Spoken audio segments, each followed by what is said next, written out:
사람이 됩시다. 은혜 받읍시다. 다 잘 될 것입니다. 다 지나갈 것입니다. 할렐루야. 오늘은 추수감사절입니다. 우리가 늘 듣던 말씀, 범사에 감사하라. 너무 식상하다, 그럴 수도 있겠는데, 그동안 우리가 팔복에 대해서 살펴보고 있고, 그 전에 또 성령의 열매에 대해서 살펴봤습니다. 성령의 열매 중에 감사가 있던가요, 없던가요? 생각이 안 나죠? 팔복 중에 감사가 또 있을까, 없을까? 물론 없습니다. 왜 그런가? 감사는 기본, 펀더멘털, 베이직이기 때문에 굳이 이거를 말할 필요가 없는 거예요. 그래서 성령의 강력한 역사로 사랑과 희락과 평과 오래 참음과 자비와 양성과 충성과 온유와 절제를 해야 되는 것처럼 그렇게 하지 않아도 인간이라면 저절로 하게 되는 게 다 감사다. 그래서 그 옛날 태고적부터 추수가 끝나면 인간들은 알지 못하는 신에게라도 하늘과 땅과 산과 바다를 향해서 감사제를 드렸느니라. 이건 본질이야, 기본. 그러므로 우리가 어렸을 때는 아이들에게 배꼽 인사도 시키고 감사합니다 이걸 가르치지만 이제 40, 50, 60, 70, 80 갈 때가 다 됐는데 감사하라. 이건 말이 안 되는 거죠. 이거는 기본이야, 기본. 그런데 문제는 3살 버릇이 언제까지 간다고? 80까지 갑니다. 그러니까 감사가 습관이 안 되어 있으면 이게 습관이 바뀌기가 쉽지 않다. 우리가 광야 세대를 보면 알 수 있는데, 광야 세대는 430년 동안 애굽에서 뭐하고 살았어요? 종살이했어요. 노예 생활을 합니다. 노예 근성이 뼛속까지 들어있는 이 민족을 하나님께서 출애굽을 시키고 그들을 가나안 땅의 주인공으로 만들려고 했지만 하나님께서도 힘들었던 게 이걸 바꾸는 게 힘들어요. 그래서 이스라엘 백성들에게 430년에서 그 종살이에서 해방시키기 위해서 애굽에 10가지 재앙을 내리게 됩니다. 그런데 그 재앙이 내릴 때마다 정말 놀라운 기적 같은 일들이 벌어지고 깜짝깜짝 놀랄 일이 벌어져요. 마지막에 바로의 아들부터 시작해서 짐승의 우리에 있는 초태생까지 모조리 죽는 그런 기가 막힌 사건이 발생했지만 하나님께서는 어린 양의 피로 이스라엘 백성들을 좌우설주 문인방에 바른 그 피를 보고 넘어가게 하셔서 구원해 주십니다. 그러나 그들이 또다시 홍해바다 앞에서 갇히게 돼요. 앞에는 바다고 뒤에는 사흘 만에 장례를 치른 바로가 추격해 오기 시작합니다. 그때 그들은 또다시 원망합니다. 이럴 줄 알았다. 애굽에 매장지가 없어 끌고 나왔느냐. 그러나 하나님께서는 모세를 통해서 기적같이 바다를 가르시고 그들을 끄집어냈습니다. 바로의 기병대가 바다 한가운데 왔을 때 모세는 다시 지팡이를 들어 바다를 합류시키고 바로의 기병대를 모조리 죽였습니다. 그때 드디어 그들은 감사의 노래를 부르기 시작합니다.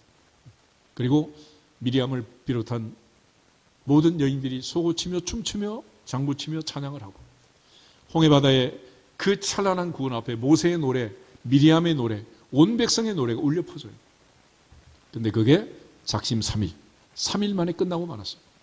마라의 쓴물 앞에서 그들은 원망하고 불평하고 그리고 주저앉고 또다시 우리가 무엇을 마실까?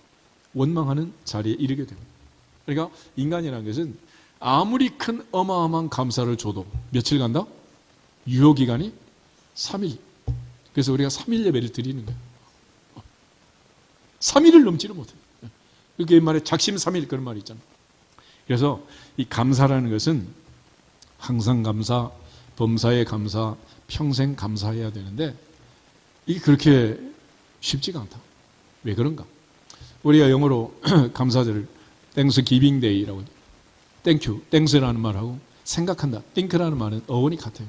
그러니까 우리가 늘 어떤 걸 생각하느냐에 따라서 감사할 수도 있고 안 할 수도 있고 상황이 바뀐 건 아니고 똑같은 상황인데 내가 무엇을 생각하느냐에 따라서 감사할 수 있고 안 할 수도 있고 흔히 물이 반잔밖에 없다, 반잔이나 있다. 똑같은 거죠. 그래서 감사는 상황이 바뀌는 게 아니다. 감사는 태도다. 감사는 태도다. 아멘? 우리 옆사람 인사하겠습니다. 감사는 태도입니다. 이거는 기본적으로 바뀌는 게 아무것도 없어요. 태도가 바뀌어요. 태도가. 그런 차원에서 이제 우리 모두가 하나님 앞에서 항상 기뻐하라, 쉬지 말고 기도하라, 범사에 감사라. 이것이 하나님의 뜻이라는 것은 어떤 상황에서도 하나님 앞에 태도를 잘 취하라는 태도.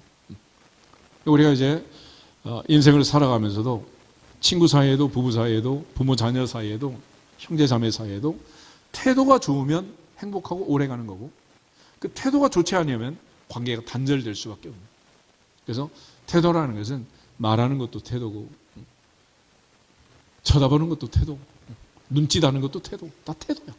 그러니까 항상 경청하고 주목하고 그렇게 바로 바른 자세를 가지고 대하면 오래 가지만은 곁눈질이나 하고 자꾸 딴소리나 하고 딴전에 보고 얘기하는 딴 데 쳐다보고 이러면 대화가 돼야 안 돼요? 그건 태도가 좋다 안 좋다? 그건 아주 안 좋은 거예요. 선생님이 아이들을 가르치는데 아이들이 스마트폰 보고 있고 만화책 보고 있고 요즘 웹툰 보고 뭐 이상한 짓 하고 있으면 태도가 올바르지 못한 거죠. 그래서 범사의 하나님은 태도를 원하는 거예요. 그래서 하나님을 사랑할 때는 첫째, 목숨을 다하라, 마음을 다하라, 뜻을 다하라, 힘을 다하라. 주 여호와 너의 하나님을 그렇게 사랑할지어다. 이 태도야, 태도. 그러니까 이렇게 태도가 좋은 사람은 오래 가지만 태도가 좋지 않으면 아무리 이쁜 여자도 오래 가지 않는 거예요. 아무리 맛있는 요리를 해놔도 오래 갈 수가 없어. 그건 태도야, 태도. 그러니까 음식이 맛이 있느냐 없느냐가 중요한 게 아니라 음식을 먹는 뭐가 중요하다? 태도가 중요해, 태도. 범사의 태도. 그래서 우리가 추수감사주를 맞이하면서 다시 한번 내 인생의 태도를 돌아보시기를 주 이름으로 축복합니다. 이스라엘 백성들이 광야에 나와서 마라의 쓴물 앞에 또 태도가 바뀌는 거예요. 원래도 돌아가 버려요. 원망하는 거죠. 그러고 나서 한 달 만에 먹거리가 또 떨어집니다. 급하게 6월절에 밤 출애굽을 했기 때문에 어떤 걸 준비할 시간도 없이 그야말로 밀가루 개떡을 반죽해서 가지고 나온 거예요. 소위 말하는 무교병, 아무것도 넣지 못한 가루를 반죽해서 가지고 나왔는데 무슨 맛이 있겠어요? 근데 그것도 한 달 만에 떨어지자 원망을 합니다. 그때 하나님께서 하늘에서 만나를 내려주기 시작해요. 처음에는 얼마나 맛이 있었겠어요? 꿀맛이다, 꿀맛. 나중에는 먹다 보니 기름 섞은 과자 맛이다. 그렇게 말하더니 나중에는 고기 달래, 고기. 도저히 못 먹겠다. 메뉴 좀 바꿔달라. 그래서 하나님께서 메추라기를 보내가지고 한 달 동안 코에서 기름이 넘치도록 그냥 고기를 먹이는 거예요. 그런데 길을 가다가 또 지름길이 있는데 돌아가야 되니까 또 원망을 해요. 고창 가면 좋은데 에돔 족속이 길을 허락하지 않는 거예요. 둘러가다가 짜증이 나니까 원망을 해요. 그때 갑자기 불뱀들이 나와서 물기 시작합니다. 불뱀이란 게 우리가 보는 그런 독사 정도가 아니에요. 사막의 불뱀은 거대한 막 석탑처럼 뭉쳐 있다가 이게 풀어지면 물어대기 시작하는데 즉사하는 즉사. 그동안 그들이 안전하게 잘 지내온 것이 사망의 음침한 골짜기에서도 광야 한가운데서도 그를 보호하신 하나님의 은혜라는 사실을 깨닫지 못한 그들에게 하나님께서 맛 좀 봐라. 독사를 풀어오는 거예요. 우리가 지금 살아오면서 건강하게 안전하게 잘 살고 있는 모든 것이 은혜인 줄 깨닫기를 축복합니다. 요즘 은혜라는 찬송 많이 하지. 내가 누리는 모든 것 그 중에 하나라도 당연한 것은 있느니라 없느니라. 하나도 없는 거예요. 모든 것이 하나님의 은혜랍니다. 그런 차원에서 감사는 신앙생활의 우리의 삶의 가장 기본적인 본질입니다.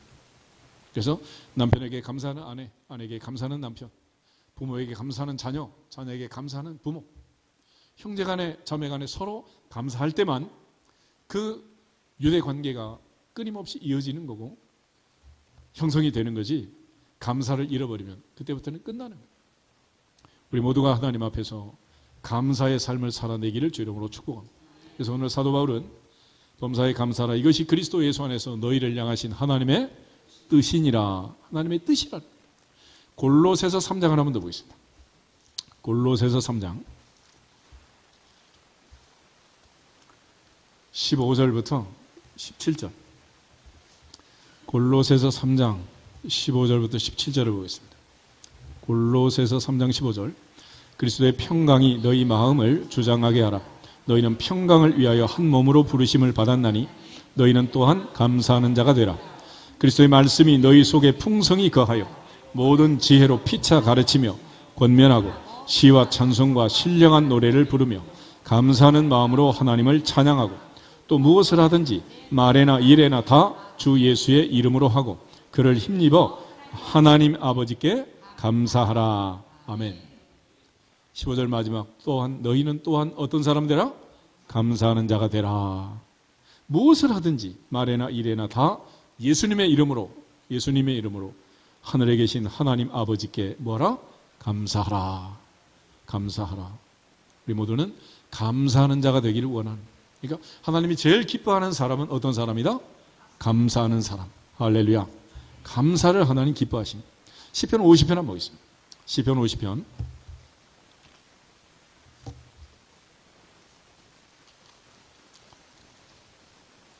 시편 50편 14절, 15절 먼저 두 절을 같이 보겠습니다. 14절.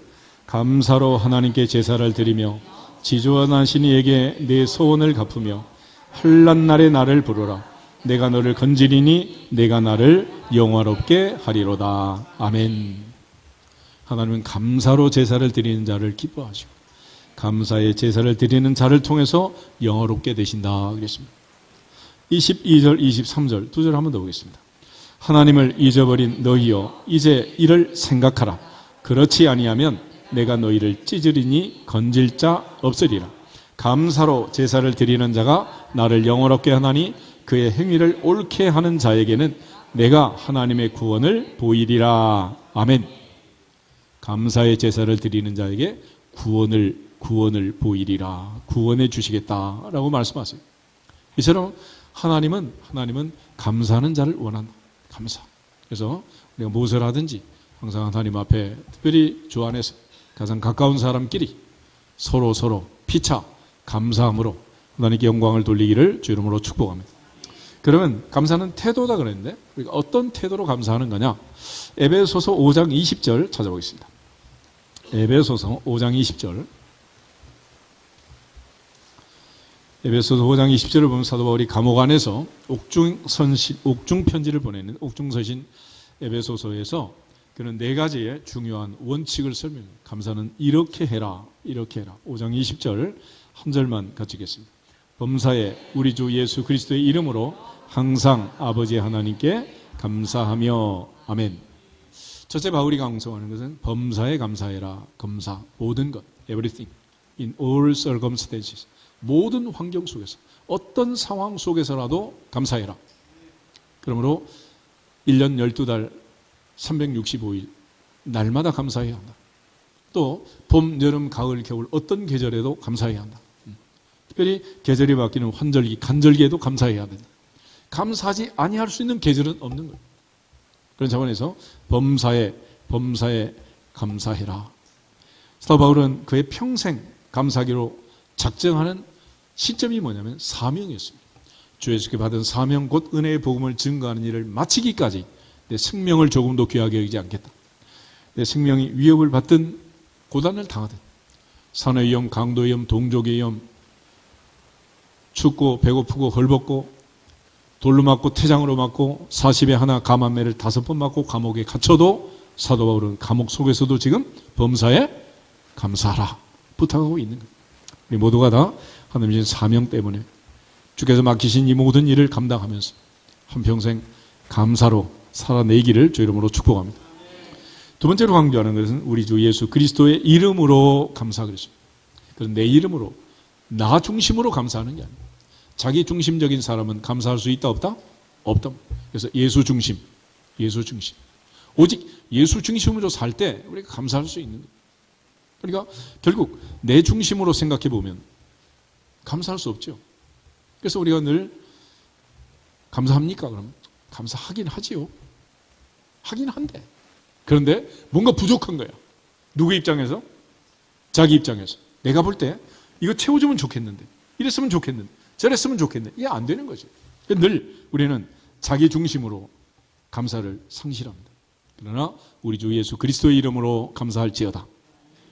그러므로 감사라는 것은 내게 주신 하나님의 은혜를 깨닫는, 바울이 만삭되지 못하여 난 자 같은 내게도 주신 은혜, 사도 중에 가장 작은 자에게 주신 은혜, 나의 나 된 것은 하나님의 은혜로 된 것이다. 모든 사도보다 더 많이 수고했지만 그것도 내가 아니고 나와 함께 하신 하나님의 은혜니라. 그 은혜를 깨달을 때 그는 감사할 수밖에 없었다. 나를 사랑하사 나를 위하여 자기 자신을 버리신 하나님의 아들을 믿는 믿음 안에서 살았기 때문에, 그는 주 안에 있었기 때문에 감사한 거예요. 감옥 안에서 어떻게 감사할 수 있겠습니까? 세 번째는 항상 감사, 항상 감사. 예수님께서 겟세마네 동산에서 기도할 때도 나의 원대로 마시고 아버지 원대로 하옵소서. 나의 뜻대로, 내 생각대로 하지 마시고 하늘이 땅보다 높음 같이 높으신 하나님의 뜻, 하나님의 생각대로 따르겠습니다. 할렐루야. 그래서 감사는 하나님의 뜻을 따르는 것이고 하나님의 생각을 따르는 거예요. 내 생각을 내세우고 내 뜻을 내세우면 절대로 감사는 불가한 일이다라는 것입니다. 마지막은 아버지 하나님께 감사하라. 감사의 대상은 누구다? 하나님 아버지. 이분이 감사의 대상인가? 우리가 하나님 아버지께 궁극적으로 감사해라. 남편에게 아내에게 감사하지만은 자식은 여호와의 주신 기업이요 태의 열매는 그의 상급이다. 다시 말씀처럼 시아버지 시몬이 장인 장모님 뱃속에서 아들 딸 키워가지고 내 아들 내 남편 내 아내 만들어 주신 거 아니에요? 다 누가 하신 거요? 누가 하신 거요? 하나님이 하신 거지. 그래서 바울이 하는 말이 나는 심었고 아볼로는 물을 주었으되 누가 자라나게 하셨다? 하나님 자라나게 하셨다. 할렐루야. 그러므로 오늘도 앞에 이제 권사님 멋지게 과일 장식을 해 주셨는데 이 모든 과일 누가 기르신 거예요? 물론 권사님 돈 냈지만 하늘의 하나님. 할렐루야. 누구한테 감사하라? 하나님께 감사하라. 아버지 하나님께 감사하라. 아버지 하나님. 이걸 상실하면 감사는 불가한 거예요. 우리 모두가 다 하늘의 하나님 앞에 감사할 수 있기를 주 이름으로 축복합니다. 그래서 시편 136편을 보면 하나님에 대한 감사가 구구절절히 나오는데 시편 136편 한번 찾아보세요. 시편 136편.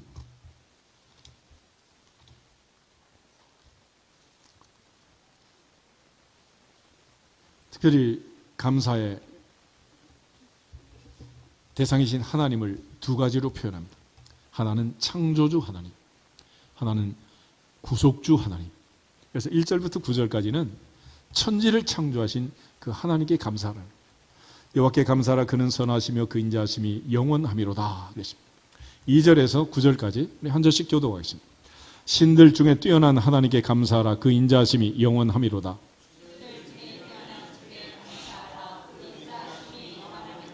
홀로 큰 기이한 일들을 행하신 이에게 감사하라. 그 인자하심이 영원함이로다.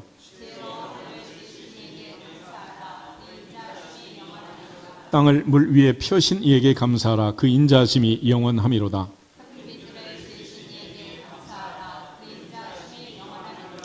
해로 낮을 주관하게 하신 이에게 감사하라. 그 인자하심이 영원함이로다.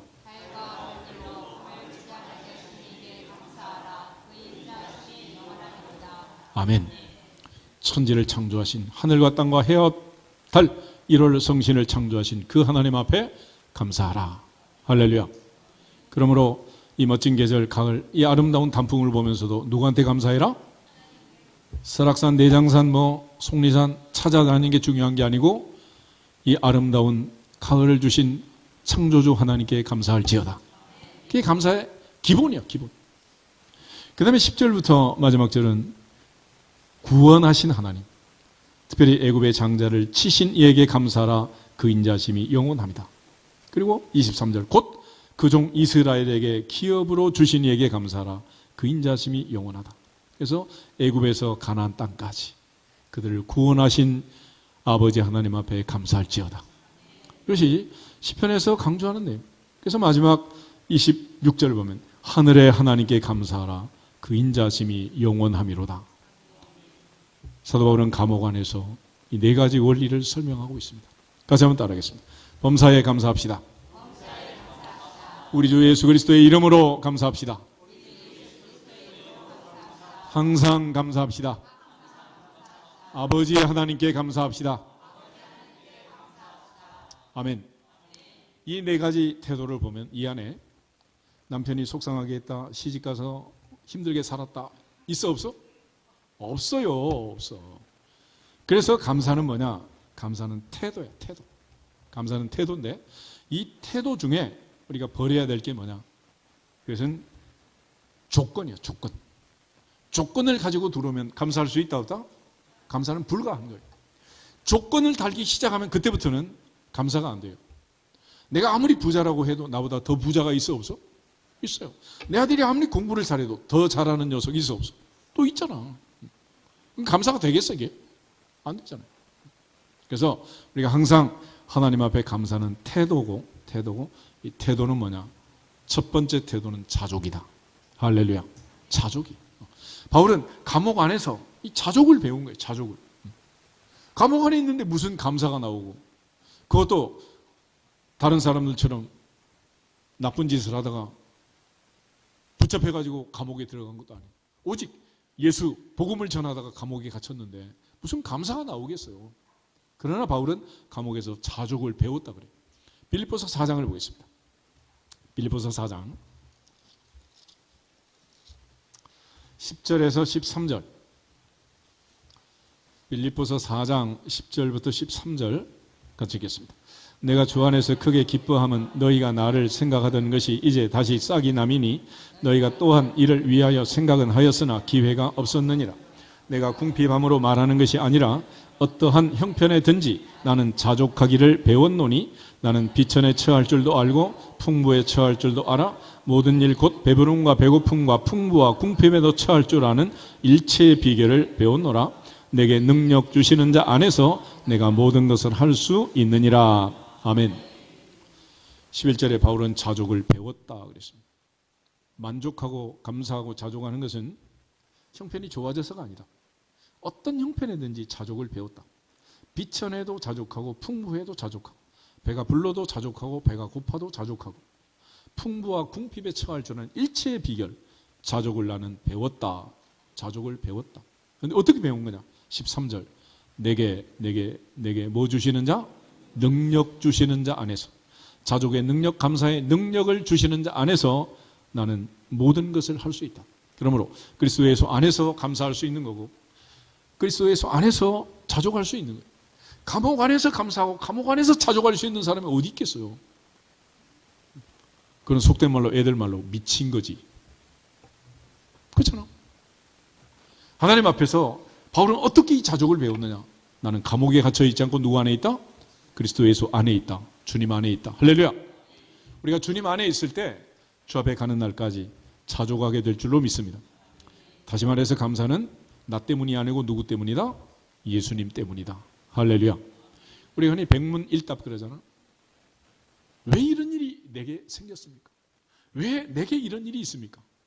왜 이런 일이 내 인생에 찾아옵니까? 답은 항상 예수 그리스도. 그리스도 안에서 답을 찾으라니. 주님 안에 답이 있고 주님 안에 길이 있고 내가 길이요 진리요 생명이니 나로 말미암지 않고는 아버지께로 올 자가 없느니라. 천하 인간에게 구원을 얻을 만한 다른 이름을 우리에게 주신 일이 없느니라. 답은 오직 예수 그리스도. 예수 그리스도의 이름 안에 답이 있는 거예요. 그래서 골로새 3장 17절에도 말에나 일에나 무엇을 하든지 주 예수의 이름으로 하고 아버지 하나님께 감사하라. 그런 거예요. 오직 누구의 이름으로? 예수님의 이름으로. 누구 때문에? 예수님 때문에. 그러니까 우리가 진짜로 예수를 만나면 감사가 되는 거고 가짜로 만나면 안 되는 거예요. 바울은 언제부터 감사하는 사람이 되었느냐? 다메섹 도상에서 예수님을 진짜로 만났거든요. 예수님 만난 다음에 바울의 인생이 꽃길이었어요? 가시밭길이었어요? 그런데 어떻게 감사를 해? 우린 맨날 꽃길만 원하잖아. 조금만 힘들면 안 하겠다 그러고 못하겠다 그러고 성질 버럭버럭 내고 말이야. 하나님 앞에서 사도 바울은 내게 능력 주시는 자. 그 능력은 뭐냐? 자족하는 능력, 감사하는 능력. 그 능력을 하나님 앞에서 배웠다. 우리가 이런 서약을 할 때가 있죠. 이게 바로 결혼식 서약 아니겠어요? 건강할 때나 병들 때나 기쁠 때나 슬플 때나 어떤 상황이 오든지 남편으로서 아내로서 대의와 신의와 정조를 지키기로 굳게 맹세합니까? 그리고 다 결혼한 거 아니에요? 그렇지만 조건이 바뀐다고 해서 사약을 지키지 않으면 무슨 의미가 있겠어요? 그래서 하나님 앞에서 특별히 사약을 하고 하나님 앞에서 임직을 하고 하나님 앞에서 결혼식을 하고 하나님 앞에서 우리가 한 모든 약속은 조건과 관계가 없다. 이유가 뭐냐? 하나님이 우리를 사랑하시고 우리를 선택하실 때 무조건이었기 때문이다. 그래서 두 번째 태도는 뭐냐? 무조건입니다. 감사의 조건이 있을 수 있다 없다? 없다. 그러니까 어떤 상황에서도 감사하는 거예요. 감사는 하나님의 뜻이고 하나님의 명령이라는 것입니다. 궁극적으로 조건을 가지고 들어오면 아무도 감사할 수가 없어요. 로마서 5장을 한번 보겠습니다. 로마서 5장 6절, 8절, 10절 세 절을 보면 하나님께서 언제 우리를 사랑하셨고 언제 우리를 구원하셨고 언제 우리에게 이쁘다고 안아주셨느냐. 6절 보겠습니다. 먼저 6절. 우리가 아직 연약할 때에 기약대로 그리스도께서 경건하지 않은 자를 위하여 죽으셨도다. 8절. 우리가 아직 죄인 되었을 때에 그리스도께서 우리를 위하여 죽으심으로 하나님께서 우리에 대한 자기의 사랑을 확증하셨느니라. 10절. 곧 우리가 원수 되었을 때에 그의 아들의 죽으심으로 말미암아 하나님과 화목하게 되었은즉 화목하게 된 자로서는 더욱 그의 살아나심으로 말미암아 구원을 받을 것이니라. 아멘. 연약한 자를 사랑하시고 죄인된 자를 위하여 십자가에 죽으시고 원수된 자를 구원하신 그 하나님, 우리를 조건을 가지고 사랑하지 않았습니다. 조건을 가지고 구원하지 않았다고. 키가 크다고 날씬하다고 이쁘다고 천만의 만만의 말씀. 조건은 다 변하는 거예요. 그 변화무쌍한 조건 때문에 사랑하지 않고 하나님 무조건이다. 할렐루야. 그래서 무조건적인 그 하나님 앞에 감사하는 자족과 감사, 그게 바로 다윗의 감사고 하박국의 감사인 거예요. 여호와는 나의 목자시니 내게 부족함이 없으리로다. 사망의 음침한 골짜기를 다니고 원수가 지금 목전에 있는데 다윗은 감사했습니다. 이유는 여호와는 나의 목자시니, 하나님이 나의 목자이시기 때문에 나는 부족함이 없다. 할렐루야. 그 하나님 때문에, 주님 때문에 감사하고 기뻐하는 거지 내 주변 상황이 지금 바뀐 게 뭐가 있습니까? 우리가 잘 아는 하박국의 감사. 전쟁이 일어나고 많은 사람이 악행을 하던 그 시대, 도대체 나라가 망해가는데 정치는 정치대로 경제는 경제대로 엉망이 되어 있을 때 도대체 하나님 살아계십니까? 죽으셨습니까? 그럴 때 하나님께서 다 알고 있다, 다 보고 있다, 걱정하지 마라, 내가 반드시 심판한다. 그런데 바벨론을 통해서 신흥제국 바벨론의 마병대가, 기병대가 추적해 와서 다 멸망시킬 거다. 하박국이 더 놀라는 거예요. 그래도 그렇지 하나님의 성전이 있는 하나님의 성 예루살렘, 하나님의 백성을 이방의 부정한 백성들이 와서 짓밟고 멸망시키는 것은 너무하지 않습니까? 그럴 때 그 유명한 하박국 2장 4절, 그러나 나의 의인은 믿음으로 살리라. 나의 의인은 믿음으로 살리라. 하박국이 그 소리를 들었을 때 얼마나 두렵고 떨었는지 몰라요. 하박국 3장 한번 보실까요? 하박국 3장 16절부터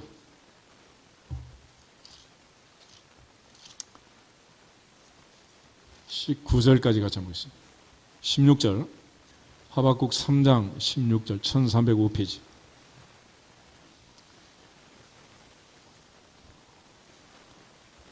아직도 이번 비에 붙어있는 낙엽이 아직도 붙어있네. 같이 읽겠습니다. 내가 들었으므로 내 창자가 흔들렸고 그 목소리로 말미암아 내 입술이 떨렸도다. 무리가 우리를 치러 올라오는 환난 날을 내가 기다림으로 썩이는 것이 내 뼈에 들어왔으며 내 몸은 내 처소에서 떨리는도다. 비록 무화과나무가 무성하지 못하며 포도나무에 열매가 없으며 감람나무에 소출이 없으며 밭에 먹을 것이 없으며 우리의 양이 없으며 외양간에 소가 없을지라도 나는 여호와로 말미암아 즐거워하며 나의 구원의 하나님으로 말미암아 기뻐하리로다. 주 여호와는 나의 힘이시라. 나의 발을 사슴과 같게 하사 나를 나의 높은 곳으로 다니게 하시리로다. 이 노래는 지휘하는 사람을 위하여 내 수금에 맞춘 것이니라. 아멘. 하박국의 감사. 없을지라도 할렐루야. 우리 늘 있어야 감사하고 없으면 불평불만인데, 광야 세대는 이곳에는 수박도 없고 외도 없고 부추도 없고 파종할 것도 없고 마실 물도 없고 죽게 생겼다. 죽음밖에 없다. 그러나 하박국은 없을지라도 감사했습니다. 이것이 바로 범사에 감사하는, 없을지라도 감사. 또 우리가 성경에 있는 자족하는 무조건적인 감사가 있어요. 그게 바로 사드락 메삭 아벳느고의 감사인데, 다니엘 3장을 보면 풀무불을 7배나 뜨겁게 하고 느부갓네살이 겁박을 합니다. 죽인다. 그러나 기회를 주겠다. 한 번만 절해라. 그랬어요. 우리 같으면 상황이 그러니 한번 고개 까딱하고 넘어가자. 그러겠지만 사드락 메삭 아벳느고는 그러지 않았어요. 만약 왕이 우리를 풀무불에 집어 던지시면 우리 하나님이 우리를 살려주실 것이고, 그렇게 하지 아니하실지라도, 그리하지 아니하실지라도 우리는 절대로 절할 수 없습니다. 하나님 앞에서 내가 예상한 대로, 내가 기대한 대로, 내 생각대로 안 해주셔도 감사하는 것. 그것이 자족이고 그것이 무조건적 감사가 되는 거예요. 내가 조건을 내걸고 이렇게 해주면 나의 하나님이시고 이렇게 안 하면 아닙니다. 이렇게 하시면 응답이고 이렇게 안 하면 응답 아닌 줄 믿습니다. 그건 지 생각이지. 하나님 앞에 조건이 없다. 그러므로 없을지라도 감사했던 하박국처럼 사드락 메삭 아벳느고는 그렇게 하지 아니하실지라도 감사했습니다. 아멘. 다니엘 6장 10절 한번 더 보겠습니다. 다니엘 6장 10절을 보면 하나님의 사람 다니엘은 사자굴을 앞에 두고 죽음을 앞에 두고 한 달 뒤에 사자굴에 들어갈 수밖에 없는 왕의 조서에 왕의 도장이 찍힌 걸 알고도 기도해. 알고도. 6장 10절 한 절만 같이 읽겠습니다. 다니엘 6장 10절. 다니엘이 이 조서에 왕의 도장이 찍힌 것을 알고도 자기 집에 돌아가서는 윗방에 올라가 예루살렘으로 향한 창문을 열고 전에 하던 대로 하루 3번씩 무릎을 꿇고 기도하며 그의 하나님께 감사하였더라. 아멘. 하박국은 없을지라도 감사. 사드락 메삭 아벳느고는 그렇게 하지 아니하실지라도, 그리하지 아니하실지라도 감사. 다니엘은 알고도 감사. 알고도 다 죽게 됐는데 뭐 감사가 있겠어요. 그렇지만 그는 알고도 감사한 거예요. 우리가 요나서를 보면 요나가 물고기 뱃속에 들어갔다 살아났잖아요. 어떻게 살아났느냐? 이 살아나는 장면이 굉장히 중요한 거예요. 요나서 2장 9절 10절 2절 한번 보겠습니다. 요나서 2장 9절 10절 1288페이지. 요나서 2장 9절 10절을 보면 요나가 물고기 뱃속에 들어가서 하나님 앞에 감사 기도를 합니다. 근데 놀랍게 그 감사가 하나님을 감동시키고 하나님의 영광을 받으시고 물고기에게 명령해서 살아나는 계기가 되는 거예요. 9절 10절 보겠습니다. 나는 감사하는 목소리로 주께 제사를 드리며 나의 서원을 주께 갚겠나이다. 구원은 여호와께 속하였나이다 하니라. 여호와께서 그 물고기에게 말씀하시며 요나를 육지에 토하니라. 아멘. 나는 감사하는 목소리로 주께 제사를 드리고 나의 서원을 주께 갚겠나이다. 이제는 하박국 얘기 아니고 사드락 메삭 아벳느고 다니엘 얘기 아니고 누구 얘기? 나 얘기. 내 얘기랍니다. 그래서 요나는 나는 감사하는 목소리로 주께 제사를 드리겠습니다. 그래서 마지막 감사는 요나의 감사인데 요나의 감사는 뭐냐? 요나도 감사하는 거예요. 할렐루야. 결국 조건 없이 무조건적인 그 하나님의 은혜에 자족하면서 하는 감사, 4가지 감사를 성경은 강조하고 있습니다. 다시 한번 우리 따라하겠습니다. 없을지라도 감사합시다. 그렇게 하지 아니하실지라도 감사합시다. 알고도 감사합시다. 나도 감사합시다. 할렐루야! 그 감사가 있어야 사자굴을 통과하든 물고기 뱃속을 통과하든 불경기를 통과하든 요단강을 통과하든 홍해바다를 통과하든 통과할 거 아니에요. 하나님께서는 감사하지 않는 자, 원망하는 자는 모조리 엎드러지겠습니다. 너희 말이 내 귀에 들린 대로 행하겠다. 하나님께서는 우리의 말을 다 듣는다 안 듣는다? 듣는다. 들어. 그렇기 때문에 오늘 우리의 감사는 태도이고, 첫 번째 태도는 자족이요, 두 번째 태도는 무조건이다. 조건을 가지고 들어오지 말란 말이에요. 그런 차원에서 시편 기자는 고난 당한 것이 내게 뭐다? 유익이다 그랬는데, 그것은 고난이 유익이란 얘기가 아니고, 고난 당하기 전에는 그릇 행하였더니 이제는 주의 율례를 배우게 되었나이다. 고난 당하기 전에는 내 마음대로 살았지만 이제는 주의 말씀대로 살게 되었습니다. 고난이 주는 유익을, 고난이 가져다 주는 전환점을, 고난이 내 생에 가져다 주는 터닝 포인트를 강조하는 거지, 고난 자체가 유익이다 그런 게 아니에요. 깨달음이 없는 고난은 개고생이다. 아무 의미가 없는 거예요. 무슨 의미가 있겠어요? 그러므로 하나님 앞에서 진심으로 범사에 감사할 수 있기를 축복합니다. 바울은 환난은 인내를, 인내는 연단을, 연단은 소망을 이루는 줄 알기 때문에 우리는 환난 중에도 즐거워한다 그랬어요. 그 환난 중에 즐거워 기뻐했던 구약의 인물 욥이가 있잖아요. 욥. 야고보서 5장 11절에 가면 너희가 인내하는 자를 복되다 하나니 너희가 욥의 인내를 들었고 주께서 주신 결말을 보았다 그래요. 욥처럼 갑절의 복을 받으려면 인내가 필요하고, 인내를 온전히 이루려면 하나님은 환난을 보내십니다. 그러므로 그 끝없는 환난 속에서, 불같은 풀무불 속에서 연단해서 인내를 온전히 이루도록 말씀하시고, 인내가 준비되고 인내의 그릇이 되면 욥처럼 갑절로 부어주시느니라. 하나님의 단계가 그런 거예요. 그러므로 절대 못 참겠다, 억울해서 못 참겠다, 그러면 쪽박이 깨지는 거지. 무슨 복을 받겠어. 다 끝나는 거예요. 그리고 그 성질내고 분노하는 틈을 만들어가지고 누가 침투한다? 사탄이가 침투한다. 사탄. 그러니까 항상 기뻐하고 쉬지 말고 기도하고 범사에 감사하는 사람, 사탄이 들어갈 틈이 있다 없다? 무슨 틈이 있겠어? 근데 우린 늘 틈을 보이고 허점을 보이고, 그리고서 공격을 당하고 넘어지면 또 누구 때문이라고? 하나님이 내게 주셔서 나와 함께 하게 하신 여자, 그 여자 때문입니다. 엉뚱한 소리만 하고 있는 것입니다. 결국 하나님께서는 이처럼 없을지라도, 그렇게 하지 아니하실지라도 알고도 감사했던 믿음의 사람들처럼 요 내가 감사할 때, 요 나가 감사할 때 자족의 복을 주시고 감사의 복을 주시고 기도 응답의 복을 주시고 영육간의 건강의 복을 주실 줄로 믿습니다. 오직 감사함으로 성경은 다음 단계의 기적을 하나님이 준비하고 계십니다. 감사치 않는 자, 원망하는 자, 불평하는 자 어디에 써먹겠어요? 그런 차원에서 전능하신 하나님을 믿고 우리 눈에 보이는 현상, 상황, 환경이 아니라 약속의 말씀을 믿느니라. 그런 차원에서 우리에게 주어진 것은 하나님의 말씀이고, 우리가 세상을 이길 수 있는 유일한 무기는 성령의 검곧 하나님의 말씀이다.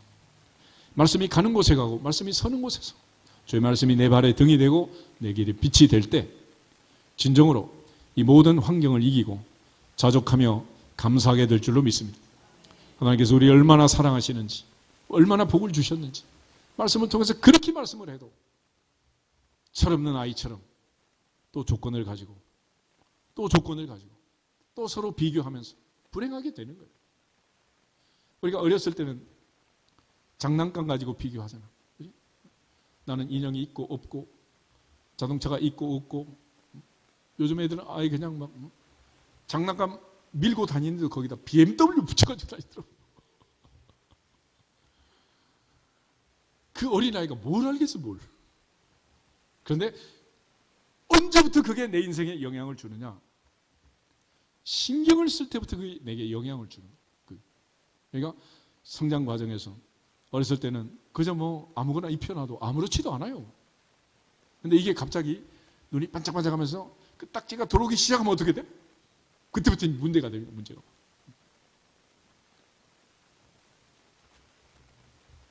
나이가 드나 어리나 상관없이 비교하면서 우린 불행을 자초하는 것이고 스스로 자기 중심적으로 살면서 예수를 놓쳐버리고 결국 감사를 상실하고 마는 거예요.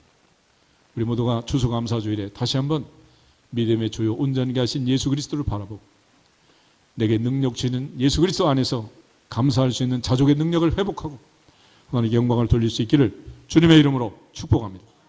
옆 사람 앞뒤 사람 인사하고 기도하겠습니다. 자족으로 승리합시다. 감사로 기적의 주인공이 됩시다. 할렐루야. 다 같이 주 예수 그리스도의 이름으로 감사할지어다 선포하고 기도하겠습니다.